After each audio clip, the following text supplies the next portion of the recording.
Good morning, everybody. I love receiving gifts. Do you? I wonder why you enjoy receiving them. I know for me, I love receiving gifts, less about the gift itself, but more because I've actually been thought of by somebody. I think it's this deep human desire to be thought of worthy of receiving something, of being thought of outside of a moment or before a moment, or just being thought of as something more than just, what was the word I used here, insignificant. Sometimes they are cute because you receive them from your little kids, but they've taken the time to make a card or to express something of the gift that they would love to give you, even though it would take your money to get that gift. Sometimes they are kind from a friend. And then every now and again, you may have the privilege of receiving a gift which is just so unreasonable in the sense of reason, and so irrational in the sense of rationality, that you don't quite know what to do with it. Today, outside of my jeans, everything I'm wearing has been a gift from people. And on my hand is a gift that is one of those irrational gifts. It is a watch that is worth too much money. And it was given by a man who just loved me in a moment, as he appreciated just our friendship. There was no other reason, so it was beyond reasonableness. It was way beyond rationality. It was brand new, out of the box. It wasn't an old watch that he had been wearing that he then took off his hand and gave to me. He had specifically gone to get it for me. This Sunday, we receive a gift. We are offered a gift that is so irrational, that is so beyond reason. It's not cute from a kid. It's not kind from a friend. It is something that we just do not know what to do with because we are so unworthy of receiving something that is just so lavish. And I think sometimes we need a reminder that we come here Sunday after Sunday because we worship a Jesus that was actually raised from the dead. Our whole Christianity, our whole faith hinges on the fact that Jesus rose from the dead. I am not here this morning to prove that he rose. There is plenty of evidence for that. And anybody that is maybe uncertain, I just encourage you to go and do your own open-handed, diligent research, and you'll come to the same conclusion that many of us have, that Jesus did truly rise from the dead. But what does that mean for us? What does that mean for us? What is the gift that Jesus has offered to us? What is the gift that our Father has offered to us? What is this irrational, unreasonable gift that has been given to those of us that are just so unworthy of being offered something like this? And how do we receive it when everything in us says, I cannot accept that or take that from you because I know the cost?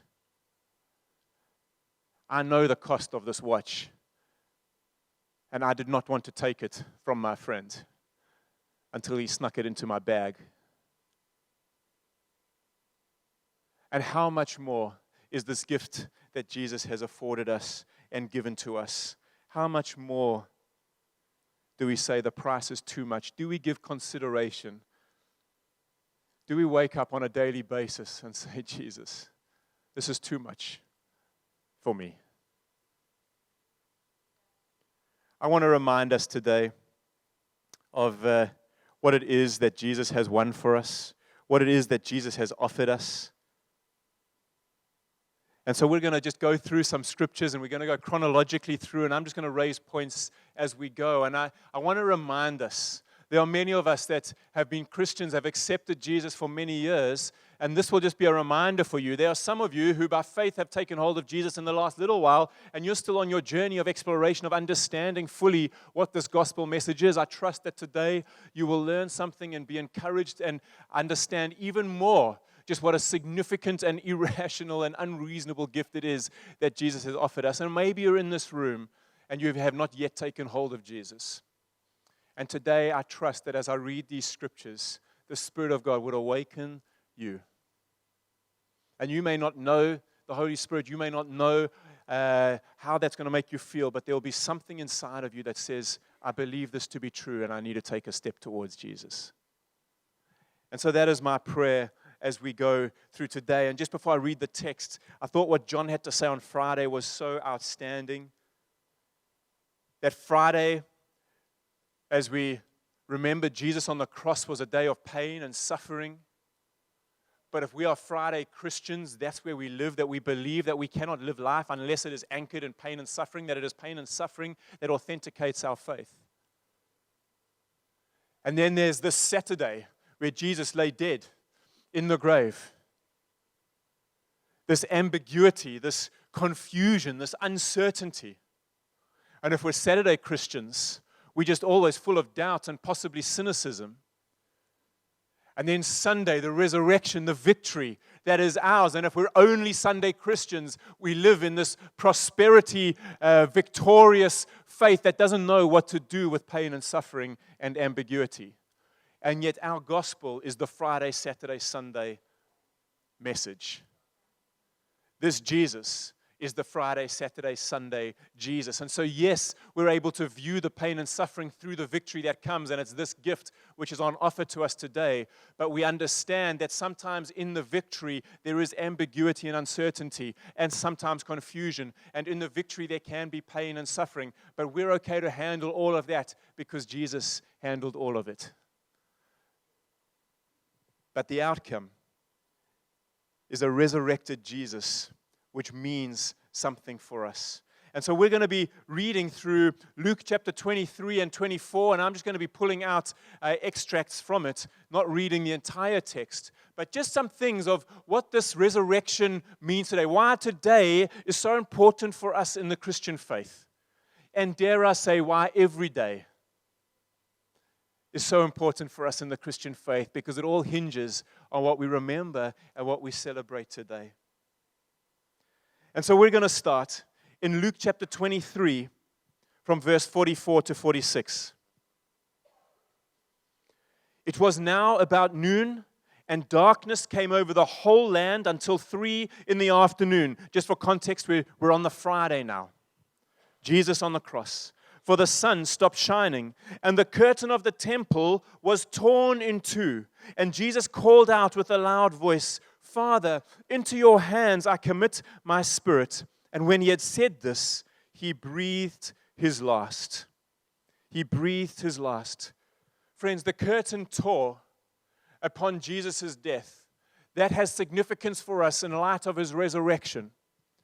And what the curtain tearing meant for us is that separation was destroyed. Separation was removed. What the separation being removed meant was multiple things. One, it meant that the separation of heaven and earth was removed. Heaven and earth were created together. And when we read what Jesus taught us how to pray, the concept there of our Father who art in heaven, we are taught by the scholars that word for heaven is not distant and far off, but it's very close as the air is against your cheek. That's the actual rendering of that word in heaven. And so our Father, who is as close as the air upon our cheeks, let your will be done. And so there's this concept that earth and heaven, or not this concept, this reality that earth and heaven were created together and because of sin had been separated. And what the curtain tearing means for us is that separation is now no longer there, and we're able to experience heaven here on earth. It is not the full renewal of all things, but heaven is accessible. And so the curtain tearing, Jesus' resurrection, the approval of the Father upon what Jesus did, makes a massive difference to what we believe we have access to here on earth today. The second thing that when the veil was torn was this, that it removed the separation of man and God. behind that curtain, behind the veil, where God resided, His presence rested in the temple for all of Israel to be able to come to worship, but only the high priest could go into that space. The tearing is unarguably God's approval that now there is no longer separation. As Jesus taught us, we are all the royal priesthood. We all have access to the presence of God. The veil tearing upon Jesus' death and upon His resurrection, the Father's approval of that is significant for us because it means there is no longer separation from us to God and from earth to heaven. We are able to be with Him. We are able to experience heaven here on earth in the midst of the pain and the suffering and the effect of sin and evil in this world. That is massive for our viewpoint, friends.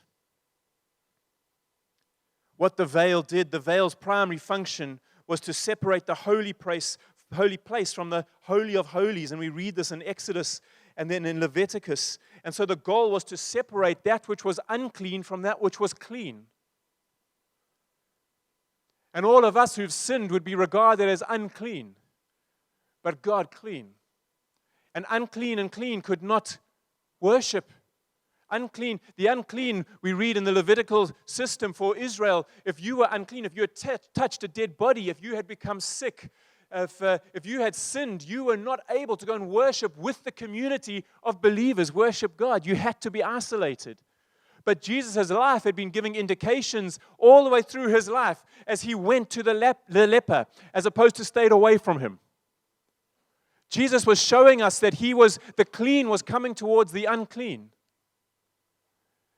As He reached out to touch the dead body as the boy walked past in that funeral procession, most of the Israelites would have moved away because it would have made them unclean, but Jesus goes towards. And so Jesus had been hinting at this very thing, that I'm going to overwrite my resurrection, my gospel message, that Easter weekend is going to override this unclean and clean, and now the unclean have access to God. The resurrection matters for us today, friends, because in our uncleanness, we have access to who is clean. If you are here this morning and you feel unworthy, you feel insignificant, you feel unclean, the good news of the gospel, the good news of the resurrection of Jesus tells us that the veil is torn, which means you have access to a loving and holy Father. You do not have to stay away from worshiping God. You do not have to stay away from the community of God. In your uncleanness, in your brokenness, in our brokenness and uncleanness, we get to be the community worshiping God together because the veil is torn. The second thing we see from this passage, Jesus called out with a loud voice, "Father, into your hands I commit my spirit." And when He had said this, He breathed His last. Is this, that resurrection is guaranteed for us. What Jesus did was trust the Father with His life. Into your hands, Father, I commit my spirit. This is the moment. I've made it to the cross. I've come to pay the price for all humanity. I now am unable to do anything more than lay my life down. I surrender my life into your hands. What the resurrection did was prove to us that the Father accepted Jesus. The resurrection proved that the Father was okay with what Jesus did and said, "Thank you, my son, and I raise you to life," which now means the resurrection is guaranteed for all of our lives, all who become sons and daughters of our Father on high. Resurrection is guaranteed because of the resurrection of Jesus. New life is not limited to those who live good lives or to those who live in whatever way. If we take hold of Jesus Christ, your resurrection, your eternal resurrection is guaranteed. Because we have a loving Father who has approved of His Son Jesus and offered that irrational, unreasonable gift to those of us who are unworthy and insignificant to a degree. and offers us resurrection life. The empty tomb assures us that sickness and suffering and death and disease will not have the final word. It's what the resurrection of Jesus presents to us. We go into chapter 24 from verse 1. On the first day of the week, very early in the morning, the women took the spices they had prepared and went to the tomb, and they found the stone rolled away from the tomb. But when they entered, they did not find the body of the Lord Jesus. And while they were wondering about this, suddenly 2 men in clothes that gleamed like lightning stood beside them. In their fright, the women bowed down with their faces to the ground, but the men said to them, "Why do you look for the living among the dead? He is not here, he has risen. Remember how he told you while he was still with you in Galilee. The Son of Man must be delivered over to the hands of sinners, be crucified, and on the third day be raised again." Then they remembered his words. What Jesus' resurrection means for us is that life is restored. Life is restored. Friends, we need to understand this gospel narrative, the story that starts in Genesis of this creation account where God's desire was that humanity, that we were created to be eternal beings. We were created to live eternally on this earth. And in Genesis chapter 3, what we see happen is we take from the tree of good and evil, which God had said, please don't eat of that, but you can eat from anything else. And because Adam and Eve had taken hold of this, God says in Genesis chapter 3, we need to push them out the garden so that they cannot take from the tree of life and live forever. Parenthesis, in this condition. And so it was God's great mercy to us that He moved us out of the garden into the wilderness. It was because we could not live in this separated, sinful state from our Father in heaven, although that was the intention, that we would live for all eternity with Him. And so He put these angels in the garden. We read in Genesis chapter 3, cherubim. And then God, at every point in Israel's journey, reminded us of that. And so when the tabernacle was built, cherubim were woven into the curtains. When the temple was built, we read in 2 Chronicles, the cherubim were over the Ark of the Covenant. And the cherubim were woven into the pillars. And they were carved into the doors. But the curtain that protected the holy place from the most holy place had cherubim that had been sewn into the fabric.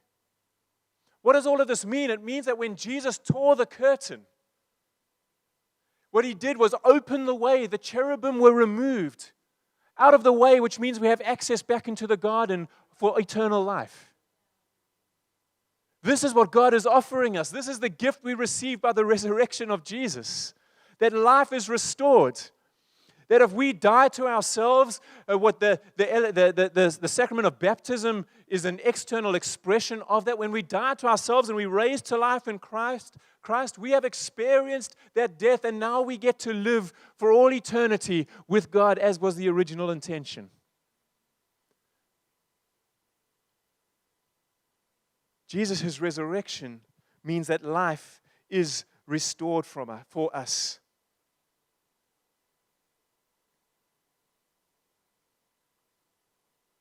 I wonder if you've ever given thought to this or possibly experienced this, where you have committed a crime, but your court date, your sentencing is before you. Those days, I tried to just imagine what that must feel like while processing this message today. And I can only imagine the anxiety of knowing that our fate is in another person's hands, in a judge's hands. And too many of us, friends, live in that state of anxiety, waiting for a judgment to come, when what the resurrection of Jesus teaches us and offers to us is that the judgment has already taken place for us. Can you imagine standing in that courtroom? And in that moment, Jesus steps in for you and says, I am the one that committed that crime. Takes our sin upon Himself. The judge declares that you are free to go, and you walk out of that courtroom, that is the life that Jesus comes to offer us. We are free to go. I also cannot imagine walking out of that courtroom and going back and committing the same crime that I've already committed and got away with because Jesus stepped in. A life of holiness pursues as the gift of life has been given. Life is restored, friends. We go on to verse 13. Now that same day, two of them, these are disciples, were going to a village called Emmaus, about 7 miles from Jerusalem, and they were talking with each other, and Jesus himself came up and walked along with them. And beginning with Moses and all the prophets, he explained to them what was said in all the scriptures concerning himself. The gift that is offered to us by the resurrection of Jesus is that his promises, all of his promises, are confirmed. If Jesus had not been raised from the dead, the very thing that he had said would take place, then it puts into question all the other things that he has promised and said, and all the other scripture writers which point to this moment. But the fact that Jesus was raised from the dead, approved by the Father and in the power of the Spirit, came to life. So we can know that the scriptures are true and the promises are true. We can have confidence in this gift that Jesus has given us by his resurrection. Do we live by the truth, by the what was the word I used here? By the confirmation of the promises that are on offer for us, friends? Or are we still questioning? Are we still walking around not quite sure if what has been taught us in the scriptures, what's been left for us, whether it's true or not true, is it true for me or not true for me? Jesus' resurrection proves that what he had to say was true. We go on to verse 36. While they were still talking about this, Jesus himself stood among them, and he said to them, "Peace be with you." They were startled and frightened, thinking that they had seen a ghost. And he said to them, "Why are you troubled, and why do doubts rise in your minds? Look at my hands and my feet. It is I myself. Touch me and see. A ghost does not have flesh and bones, as you see I have." Two things that come out of this in terms of what the resurrection is, so why the resurrection is important for us and what it means for us is this. Jesus says to his disciples, who are a little bit scared at this moment in time because they're not quite sure. I mean, they saw Jesus die, and now suddenly Jesus is standing with them. What's quite gone on here? And he says, "Peace be with you." Peace be with you. Friends, we need to understand that what the resurrection of Jesus has affirmed is this, or what the resurrection of Jesus has given to us is that justice is offered. Richard, how do you make that link? Friends, peace only comes when there's been a victory. We taught you some time ago on positive peace and negative peace. Negative peace is where those people that live where they don't want to deal with something. And so it's like a false peace.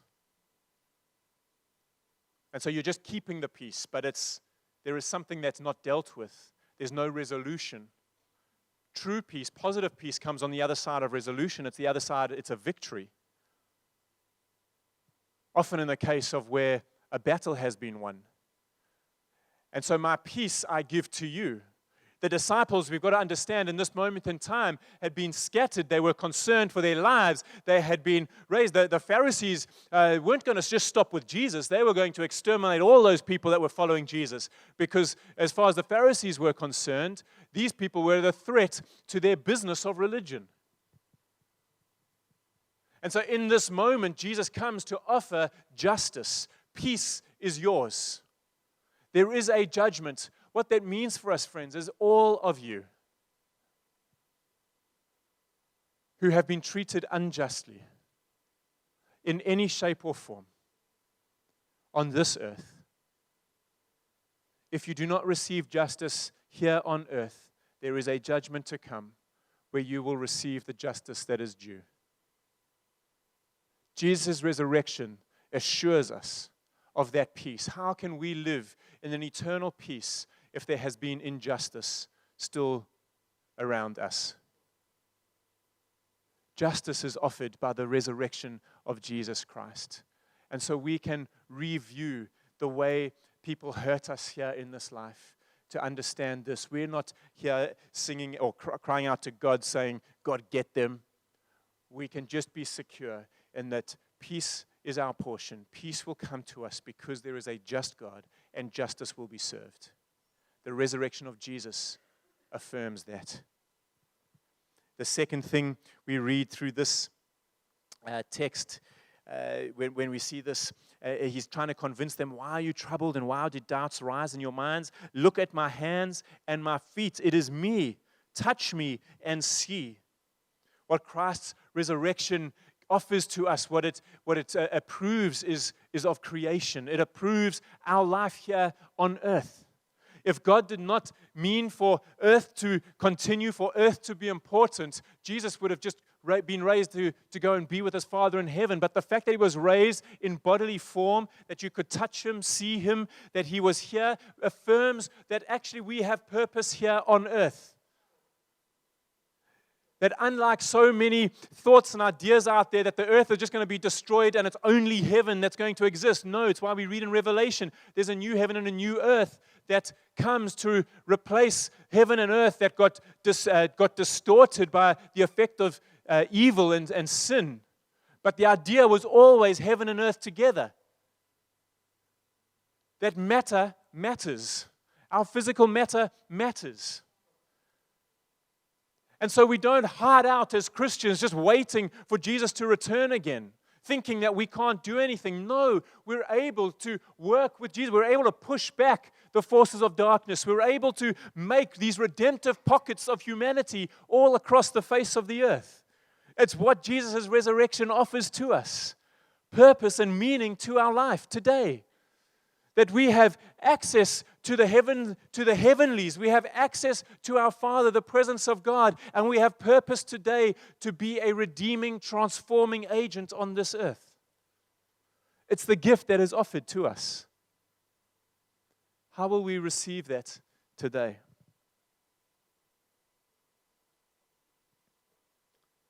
And then in verse 49,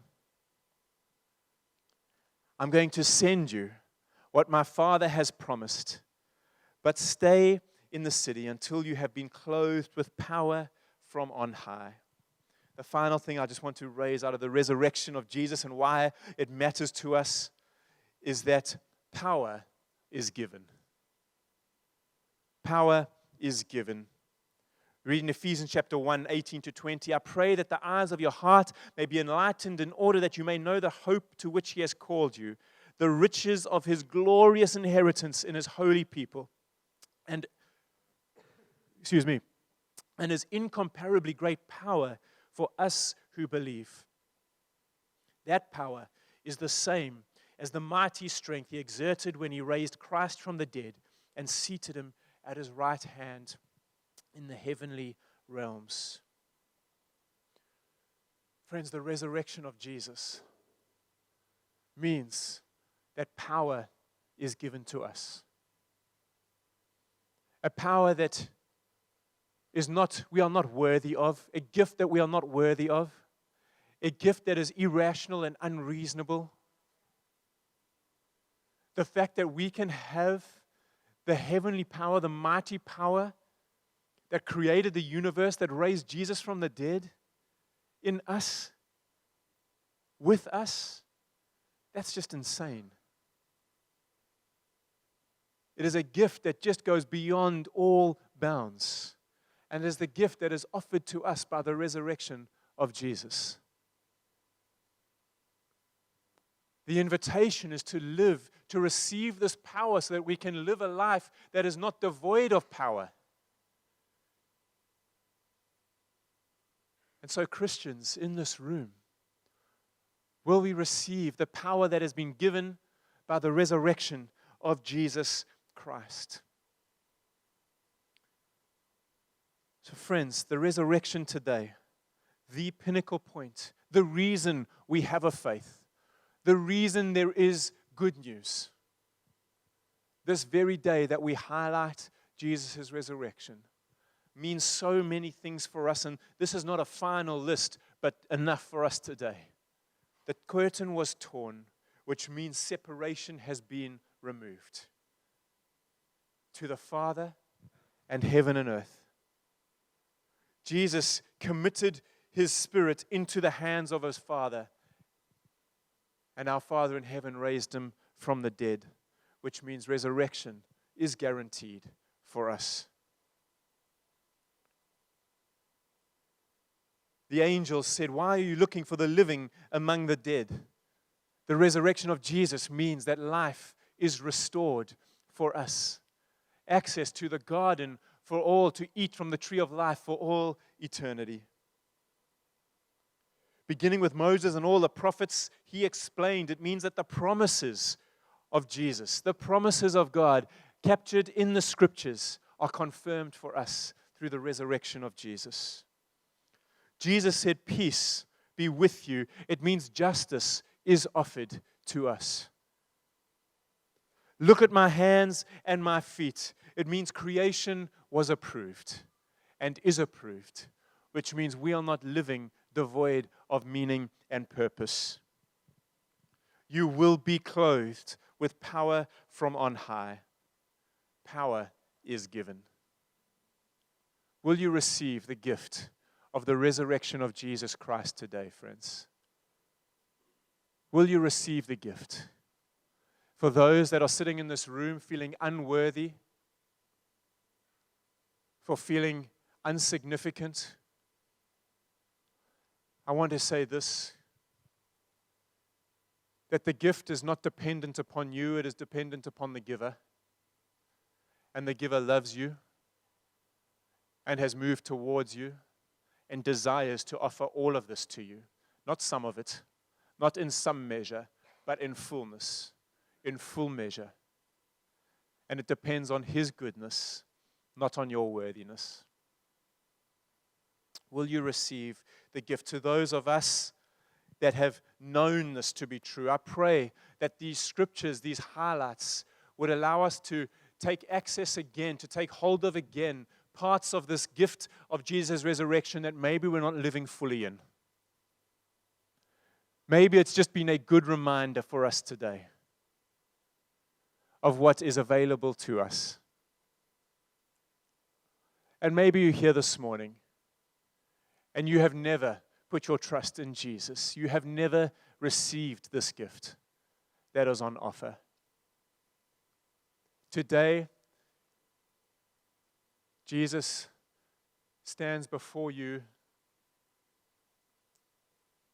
and through me, He's just able to offer an invitation to say, would you receive the gift that His resurrection desires to give to you? Would you receive the gift of life restored, of separation removed, of power given, of purpose given? Would you receive the gift that is only found in Jesus? He desires to give it to you. If you're in the room today and you want to make a decision to say yes to Jesus, I would so appreciate it if you'd just raise your hand just very quickly until we make eye contact, and we would love to celebrate with you and pray with you, help you take your next step. Is there anyone in this room that would say, hey, Rich, I want to commit my life to Jesus?